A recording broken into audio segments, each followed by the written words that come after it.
اللہ تبارک و تعالیٰ کا قرب حاصل ہوا تو اللہ تبارک و تعالیٰ نے اپنے محبوب علیہ السلام سے محبت والے لہجے میں، پیار والے لہجے میں، انسیت والے لہجے میں پوچھا، محبوب آپ کو ہم نے پوری دنیا کے لیے نبی بنایا ہے اور آپ کو سب سے بڑی شان عطا کی ہے، اور یہ ساری کی ساری دنیا ہم نے آپ کے لیے سجائی ہے، تو ابھی ایسے مقام تک آپ کو پہنچا دیا کہ اس مقام تک نہ آپ سے پہلے کوئی پہنچا ہے، نہ آپ کے بعد کوئی اور یہاں تک پہنچ سکتا ہے۔ تو آپ نے ہمارے لیے کیا چیز، کیا تحفہ، کیا ہدیہ لے کر آئے ہیں؟ تو اللہ تبارک و تعالیٰ نے یہ ایک سوال محبوبانہ انداز میں اور انسیت والے انداز میں پوچھا۔ رسول پاک علیہ السلام بھی یہ بات سمجھتے تھے کہ اللہ تبارک و تعالیٰ تو تمام مخلوقات کے خالق ہے اور تمام موجودات کے موجد ہے، ان کو کیا ضرورت کسی تحفے کی یا کسی ہدیے کی؟ یہ صرف اور صرف میرا دل بہلانے کے لیے، میرے سامنے اپنی محبت کا اظہار کرنے کے لیے یہ طریقہ اختیار فرما رہے ہیں۔ تو اللہ تبارک و تعالیٰ کے اس سوال کے جواب میں نبی علیہ السلام نے فرمایا، اپنے حال کے زبانی، اپنے قال کے زبانی، کہ میں آپ کے لیے ایک ایسا تحفہ لایا ہوں، شاید کہ وہ تحفہ آپ کے خزانے کے اندر بھی نہ ہو، اور وہ تحفہ ہے عجز و انکساری کا، وہ تحفہ ہے عاجزی کا، کہ تمام کی تمام عبادات یا اللہ میں صرف اور صرف آپ کے لیے ہی کرتا ہوں۔ میری بدنی عبادات ہے جیسے نماز، روزہ، یا میری دل کی عبادات ہے جیسے عقیدہ، یا میرے مال کی عبادت ہے جیسے صدقہ خیرات، یہ صرف اور صرف میں آپ ہی کے لیے کرتا ہوں۔ اللہ تبارک و تعالیٰ نے اس کے جواب میں فرمایا، محبوب اللہ تبارک و تعالیٰ آپ کے اوپر سلامتی نازل فرماتے ہیں، آپ پر رحمت نازل فرماتے ہیں، آپ کے اوپر برکت عطا فرماتے ہیں اور نازل کرتے ہیں۔ اور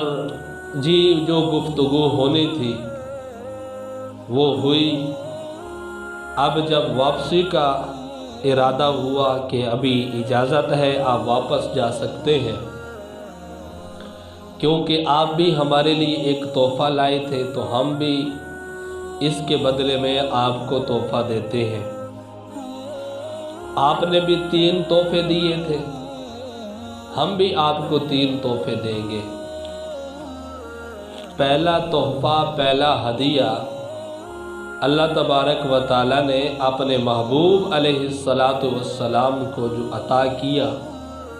وہ 50 نمازیں تھیں، کہ میرے محبوب اس سے پہلے اتنی نمازیں میں نے کسی بھی نبی کو نہیں دی، اور اس حیت کے مطابق بھی میں نے کسی بھی نبی کو نمازیں نہیں دی۔ کسی نبی کی نماز 1 تھی، کسی کی 2 یا کسی کی 3 سے زیادہ کسی بھی نبی نے نمازیں ہم نے نہیں دی۔ پھر جب نمازیں ان کو ہم نے دی ہیں تو وہ بھی اس طرح کہ کسی کے اندر رکوع ہے تو سجدہ نہیں، اگر سجدہ ہے تو رکوع نہیں، اگر دونوں ہے تو تشہد نہیں، اگر تشہد بھی ہے تو پھر قیام نہیں، تو کسی نہ کسی چیز کی ہم نے اس کے اندر کمی رکھی ہے۔ تو ہم آپ کو ایک تو سب سے زیادہ نمازیں عطا کرتے ہیں، وہ ہے 50 نمازیں، اور دوسری یہ کہ آپ کو اتنی حیات دے دیتے ہیں کہ جو تمام انبیاء کی نمازوں کو اکٹھا کیا جائے یا تمام فرشتوں کی حیت کو اکٹھا کیا جائے تو جو صورت بنتی ہے وہ ہم آپ کو عطا کرتے ہیں۔ اس لیے ہماری جو نمازیں ہیں اس کے اندر قیام بھی ہے، اس میں رکوع بھی ہے، اس میں سجدہ بھی ہے، اس میں تشہد بھی ہے، اور یہی حالت اللہ تبارک و تعالیٰ نے اپنے محبوب علیہ السلام کو آسمانوں پر فرشتوں کی دکھائی تھی کہ کوئی فرشتہ رکوع میں ہے، کوئی سجدے میں ہے، کوئی قیام میں ہے، کوئی جلسے میں ہے، تشہد میں ہے۔ تو اپنے محبوب کی بھی وہ تمام حیات کو اکٹھا کر کے نمازیں فرض کر دی، اور دوسری اور ساتھ میں فرمایا کہ ابھی آپ جا سکتے ہیں۔ تو نبی علیہ السلام یہ تحفہ لے کر واپس آ رہے تھے۔ حضرت ابراہیم علیہ السلام سے ملاقات ہوئی۔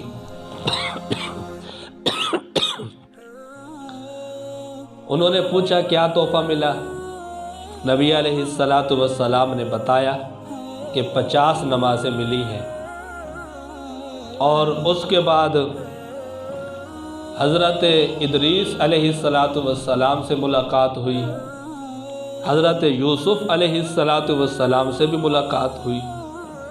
حضرت ہارون سے ملاقات ہوئی، حضرت موسیٰ علیہ السلام سے جب ملاقات ہوئی تو انہوں نے فرمایا کیا تحفہ؟ بتایا کہ 50 نمازیں ہیں۔ کہنے لگے میرے بھائی جان،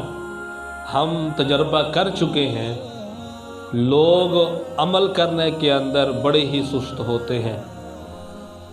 تو ایسا نہ ہو کہ آپ کی امت، آپ کے ماننے والے 50 نمازیں ادا نہ کر سکیں، جس کی وجہ سے آپ کو بھی ناراضگی کا سامنا کرنا پڑے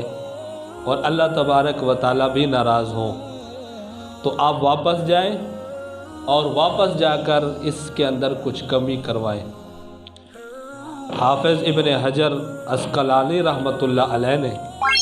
فتح الباری کے اندر یہ مضمون سارا نقل کیا